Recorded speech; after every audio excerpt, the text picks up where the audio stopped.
In another sutra, Gautama poses the question, "What is ignorance?" And he gives the following answer. Listen well. Whatever is the unknowing in regard to suffering, its arising, its stopping, and the course leading to its stopping, this is called ignorance. Whatever we do not know about our sufferings, that is ignorance.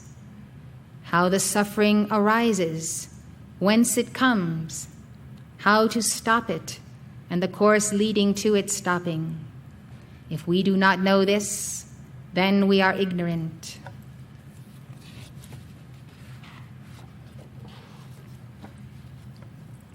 This famous parable taught by Gautama illustrates the illusory nature of ignorance, as well as the power of truth. He who has awakened is freed from fear. He has become Buddha. He knows the vanity of all his cares, his ambitions, and also of his pains. It easily happens that a man, when taking a bath, steps upon a wet rope and imagines that it is a snake. Horror will overcome him, and he will shake from fear, anticipating in his mind all the agonies caused by the serpent's venomous bite. What a relief does this man experience when he sees that the rope is no snake. The cause of his fright lies in his error, his ignorance, his illusion. If the true nature of the rope is recognized, his tranquility of mind will come back to him. He will feel relieved. He will be joyful and happy. The truth is noble and sweet. The truth can deliver you from evil. There is no savior in the world except truth. Have confidence in the truth, although you may not be able to comprehend it, although you may suppose its sweetness to be bitter, although you may shrink from it at first. Trust in truth. Truth is best as it is. No one can alter it, neither can anyone improve it. Have faith in truth and live it. So we see the power of truth, the sacred fire of the fifth ray, the embodiment of truth, who is our Christ self. The power of truth to vanquish ignorance. When we stand for truth, we are affirming the law, not ignoring it. The world teachers Jesus and Kuthumi have instructed us on the problem of ignorance. Jesus said in his 1983 Thanksgiving dictation, "The most deadly enemy of all is the habit of human ignorance that rests in its own ignorance and does not desire to know and to learn and to study, to keep abreast, to be aware, and to watch and pray." The Ascended Master Kuthumi, teaching on the habit of ignorance in Corona Class Lessons 31 and 46, says, "The forthright statement of the Christ, 'Father, forgive them, for they know not what they do,' indicates that ignorance is the first sin upon which the Babylonian Tower of Error, reaching for the skies, is constructed. If then it be ignorance which is the first habit to conquer, it can be recognized that by the golden flame of Christ's illumination, the realm of shadow is pushed back.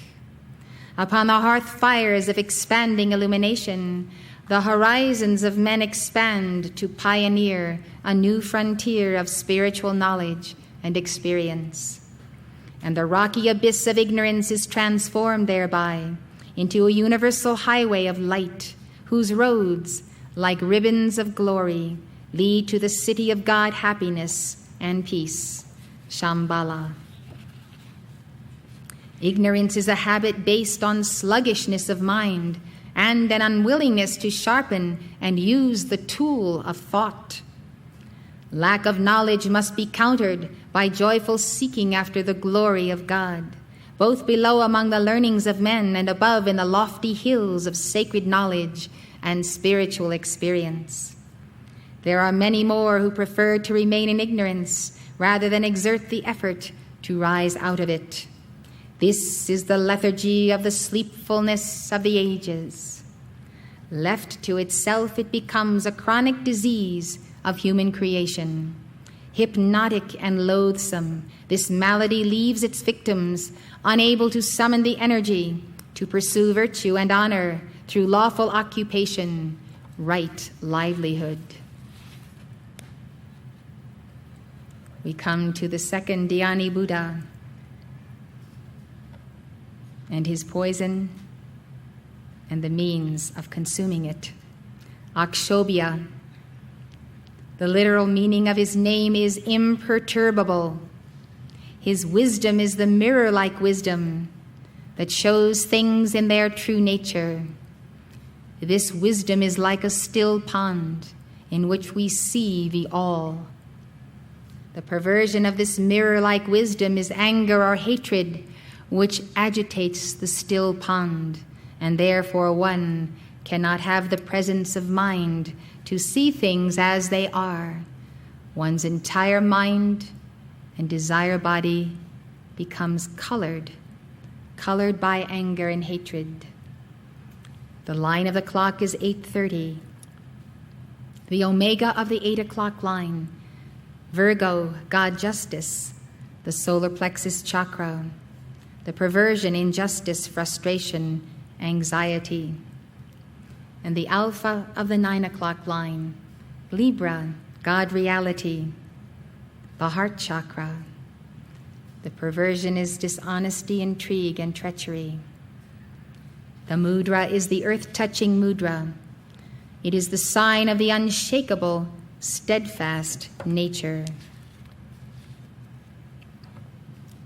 The hand is in the lap, cupped, and the right hand is touching the earth.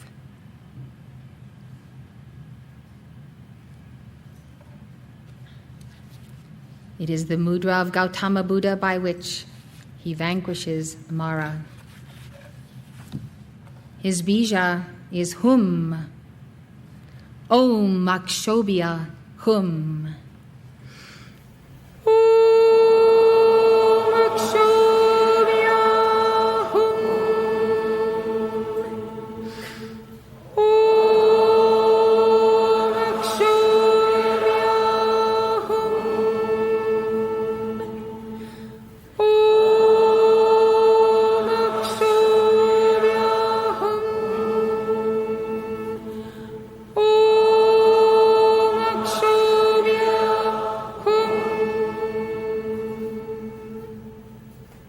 Forget to do the mudra while you do the mantra.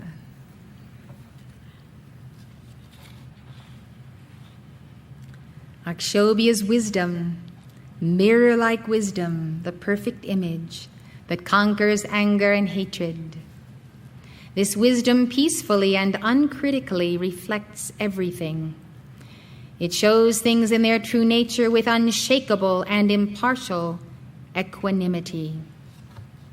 Evans Wentz writes, the mirror-like wisdom personified by the Dhyani Buddha Akshobhya confers the siddhi, the yogic power, of seeing clairvoyantly the innate reality reflected, as in a mirror, in all phenomenal or apparent things, organic and inorganic.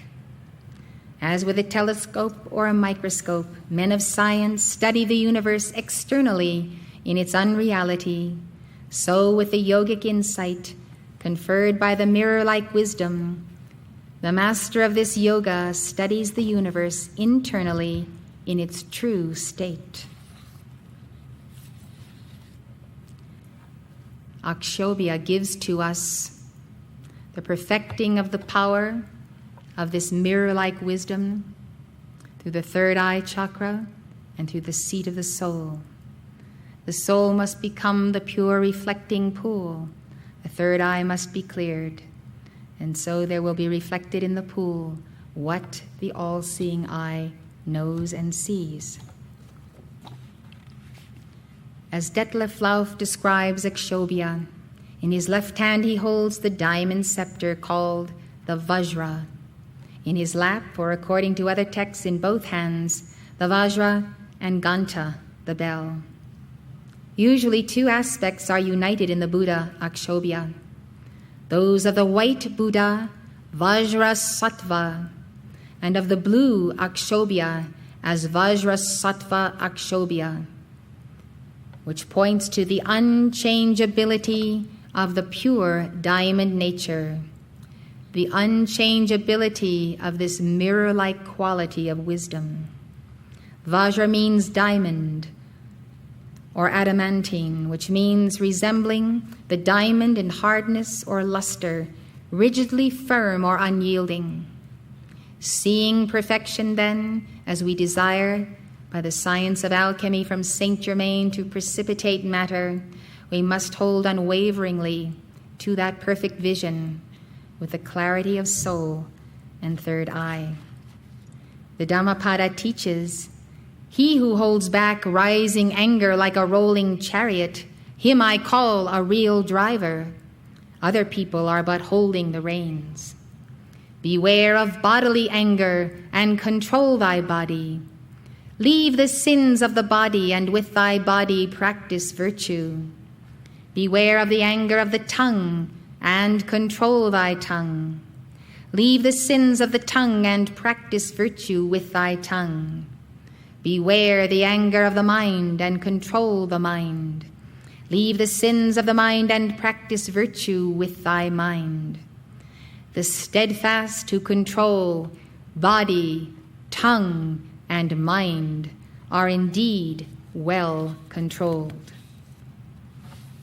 Thus we see we require the mastery under Helios and Vesta of the 3 o'clock line of Aries to gain this attainment of Akshobhya. Shantideva writes in his famous guide to the Bodhisattva's way of life on the virtue of patience as an antidote against the poison of anger. Perfect patience consumes all anger. Hostility destroys all the moral conduct, charity, and reverence of the Buddhas, which has been achieved in thousands of eons. No evil is equal to hatred, and no austerity is equal to patience. Therefore, one ought diligently to cultivate patience by a variety of means. One does not achieve a tranquil mind, nor attain the joy of pleasure, or of sleep, or of constancy, when he walks with the arrow of hatred within his heart. Those whom he honors with profit and regard, even those who are dependent upon him, they too desire to injure that Lord who has hatred as an ugly characteristic. Even friends shrink from him, and no gift serves him. In short, the angry-minded man has no way whatever by which to be happy. But the one who with perseverance destroys anger, by knowing the enemy and anger as that enemy, by realizing that he creates only sorrows, this one is happy here and elsewhere. If one becomes angered at the motivation which prompts someone to throw a stick or the like at a person, he too is motivated by hatred. But for me, let there be hatred of the hate.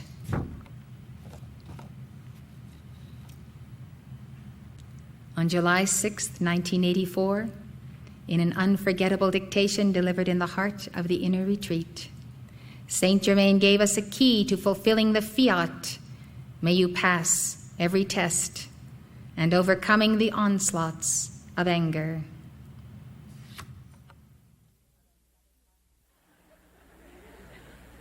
Beloved hearts, how do we begin?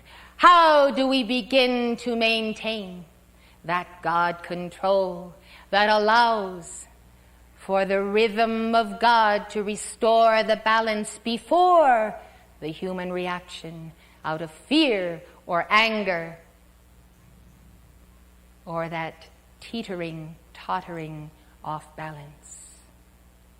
Beloved hearts, the components are there in the dictations, the decree book, the keeper of the flame lessons. But as it always is, the more vast the compendium of knowledge, the greater the requirement of the teacher to organize. Thus I point to the count to 9 decree.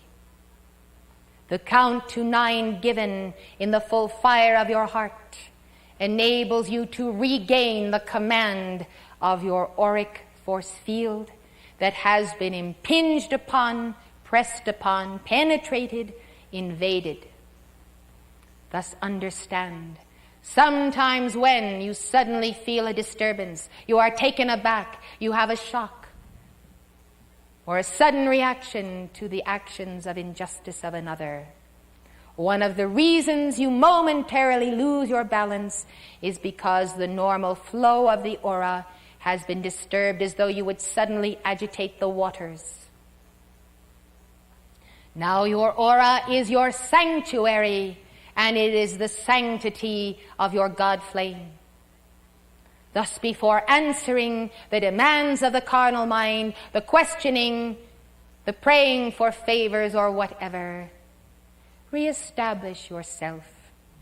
Speak quietly, softly, and slowly, for in this way you will not engage into yourself the anger, the impetuosity, the upsetness of anyone around you. You speak as I am speaking now, from the heart, from the seat of the heart, the point of the Buddha. You speak loud enough in the sense of being strong and firm, so that the breath and the voice are not sinking like a shrinking violet of fear. You speak strong enough and firm enough and peaceful enough and powerful enough so that God may use your voice to still your own aura and the agitation or the fear or the excitement of another. Be the calm presence in a vortex of calamity and activity, beloved hearts, and learn the way of the power, the immense power of peace itself. Thus, beloved ones, you ought to know by heart the count to 9 decree. You ought to realize that in a situation of upsetness, it is necessary to take some deep breaths, for in the presence of anxiety, the heart begins to palpitate and people begin to breathe in a short breath manner, and thus adding to the absence of control. You take a deep breath, you release it, you go to the heart,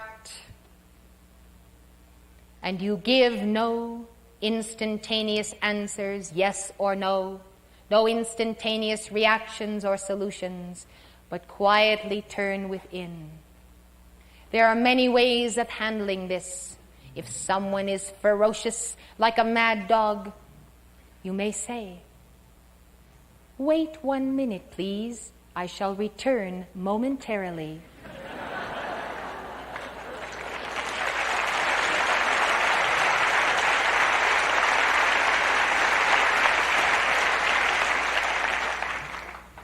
You see, beloved ones, the tests are flying full and sure.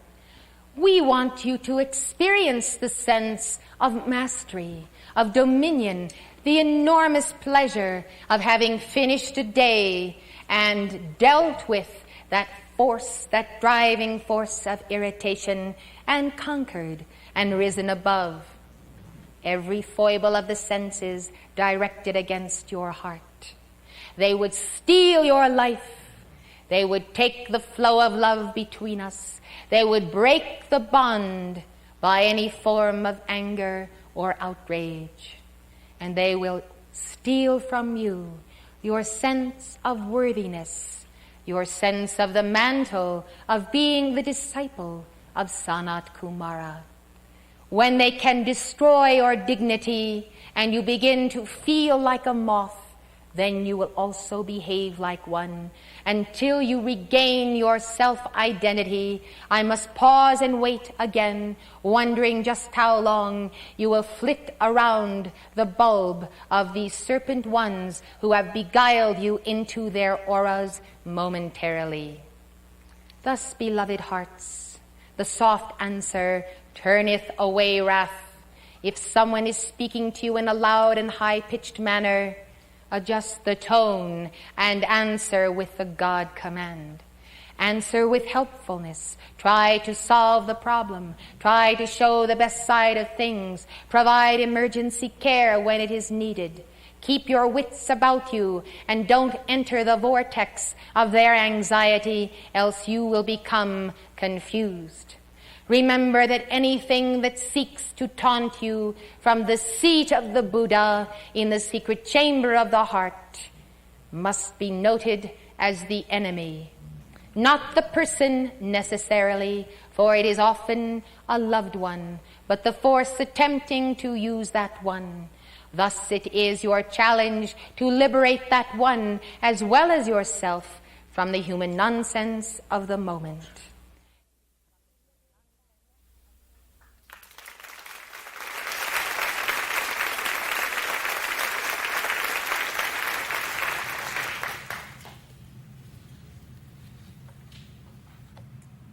We can use the Kuan Yin mantra from our Kuan Yin Rosary.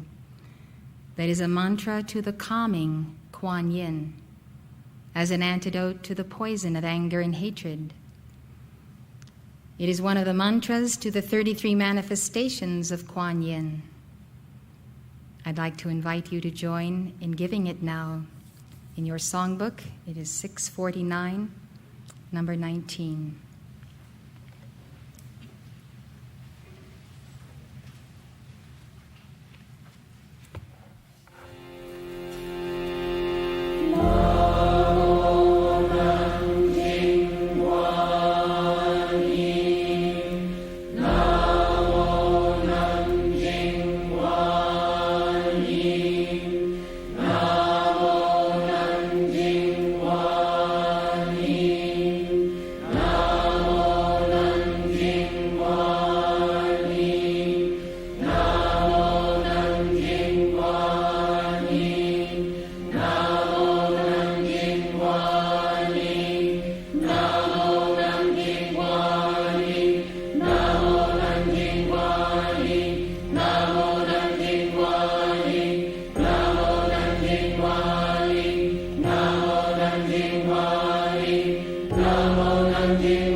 Saint Germain told us in his dictation last summer in the Heart of the Inner Retreat, all of the mantras of Kuan Yin, as you know, go back to the heart of the Amitabha Buddha. But, beloved, all of the Dhyani Buddhas as cosmic principles and forces and presences have told me to tell you this night that they also do vow to be the ones to answer your call as you recite the mantras of Kuan Yin. Thus not one but 5 Buddhas shall be to you the deliverers to your hearts and chakras of the violet flame, through the blessed electronic presence of Kuan Yin around you. That action means, beloved, that there can be a tremendous acceleration of your mastery of the secret rays, of your development of your soul faculties, and your preparation for the days ahead. Ratnasambhava. The literal meaning of his name is origin of the jewels, the jewel-possessing one. This refers to the 3 jewels, the Buddha, the Dharma, the Sangha, the Guru, the teaching, and the community. His is the wisdom of equality. It consumes the poison of pride or egotism. We find this on the 930 line, the Omega cycle of Libra, God reality, the heart chakra, consuming dishonesty, intrigue, and treachery, and the Alpha cycle of the 10 o'clock line, Scorpio, God vision, the 3rd eye chakra, its perversions being selfishness, self-love, and idolatry. The mudra is the giving or charity mudra, the right hand palm turned outward and directed downward in gesture of giving. So while the left hand is in your lap, you can extend your right hand in giving. You can touch the thumb to the index finger or not, as you choose. Now I would like you to select one of the mudras that I've given to you and hold it. So I will see your hands in your laps giving a mudra while you are listening to the teaching. The mudra locks you into the electronic presence of the Buddha, whose mudra it is.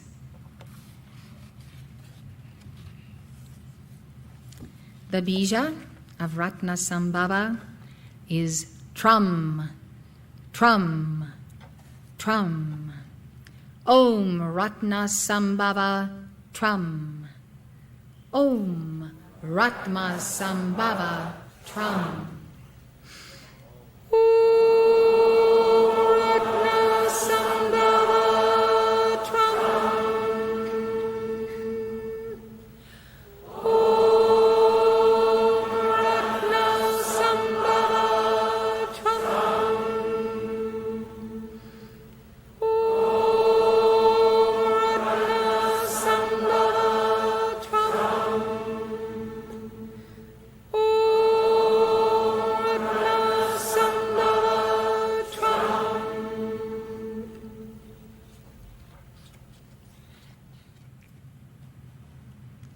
The wisdom of equality from the heart of Ratnasambhava's wisdom.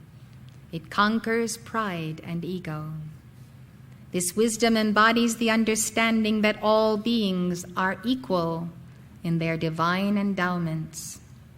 Evans Wentz explains that through having realized the wisdom of equality personified in the Dhyani Buddha Ratnasambhava, the yogin sees all things with divine impartiality in virtue of the yoga of equal-mindedness. Lama Govinda writes that the wisdom of the essential equality of all beings destroys the ego conceit of the human form of existence. Ratnasambhava is usually shown holding a precious jewel in his hand in a threefold form, which symbolizes the unity of Buddha, Dharma, and Sangha. The jewels of the threefold flame whereby we are one. On the subject of pride, the great Indian teacher Atisha once said, "Do not think about the shortcomings of others, but instead examine your own faults and expel them as if they were poison. Do not think about your own qualities, but dwell on the virtuous qualities of others and venerate them as if you were their servant. El Morya gave us a lesson in the science of God mastery and the replacement of the absolute evil of the carnal mind in his dictation delivered July 19th, 1985. Absolute evil in the form of that darkness, then, can be taken as the absolute good of thy Christhood is born. One cannot simply remove the cancer of absolute evil by the process of one night's service. But in the very service, there is the gift of the violet flame and of illumination that one can see and behold the opening of the electronic belt and say, "Aha! I have discovered you, you devil of my human pride. I see you for what you are.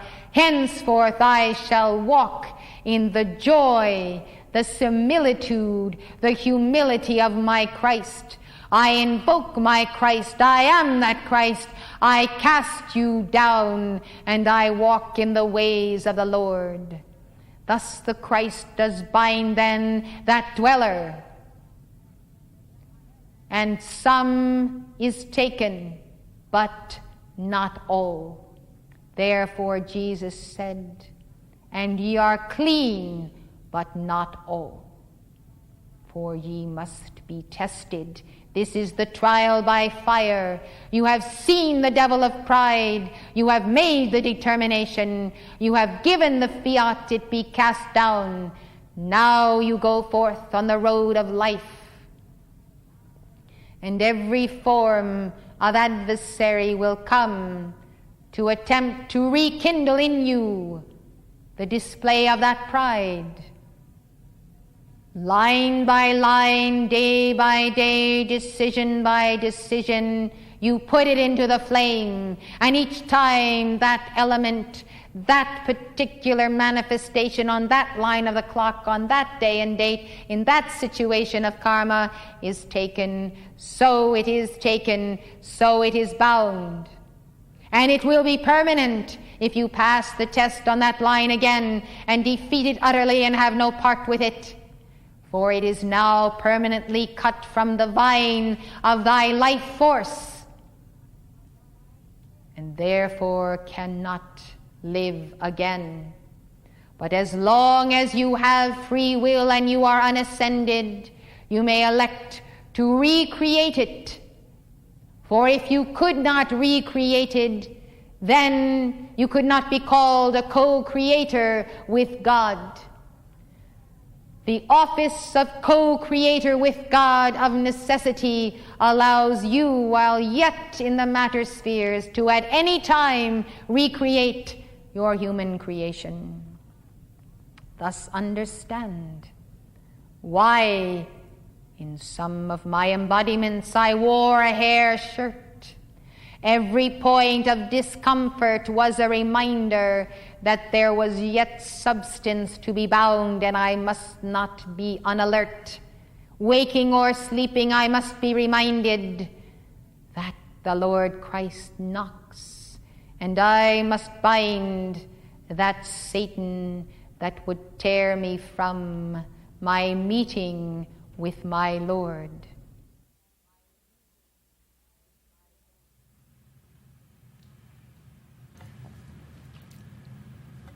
Amitabha, Amitabha.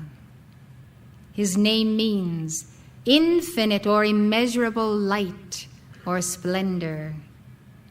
His is the discriminating wisdom. This, not that. That, not this. To discriminate is to decide, to separate light and darkness, to know truth from error, to separate the chaff from the wheat in human consciousness. The perversion of discriminating wisdom, the poison of cravings, greed, passions, passionate or inordinate desire and lust. Here we work on the omega line of 10:30, the omega line of the 10 o'clock line at 10:30. Scorpio, God vision, third eye.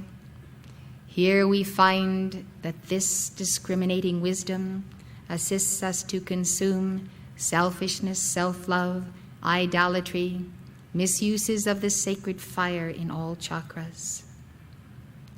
The alpha thrust of the 11 o'clock line of Sagittarius, God victory, the throat chakra. Overcoming resentment, revenge, and retaliation. The mudra of Amitabha is the meditation gesture. It is the right hand resting over the left in the lap, palms upward. Sometimes the index fingers of both hands touch the thumbs. You simply rest your right hand in your left hand in your lap. Very easy mudra. Then you may bring, if you wish, the thumb and four fingers together or the two thumbs together.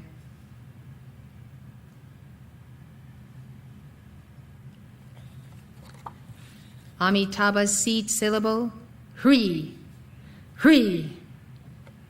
Om Amitabha Hri. Om Amitabha Hri.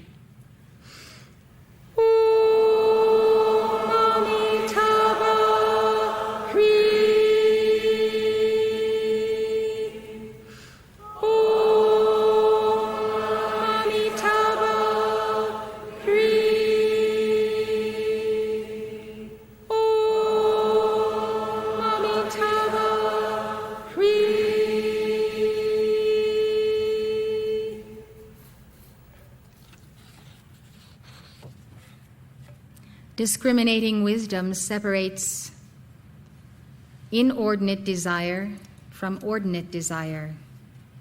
It is called the wisdom of the clear sight that can perceive the causes of karmic conditions and therefore make the choice no longer to engage in those causes. On the poison of craving, the Dhammapada says, craving is like a creeper. It strangles the fool. He bounds like a monkey from one birth to another looking for fruit. When craving, like poison, takes hold of a man, his sorrows increase like wild grass. When this terrible craving, fierce to subdue, is subdued, sorrows slip off like drops on a lotus leaf. This is my advice. Root out craving. Root it out like wild grass is rooted out. Do not let death destroy you as river waters destroy reeds. Like a tree recovering and growing, if its roots are not destroyed, suffering recovers and grows if craving is not conquered. O Bhikkhu, freedom comes only from the conquest of craving.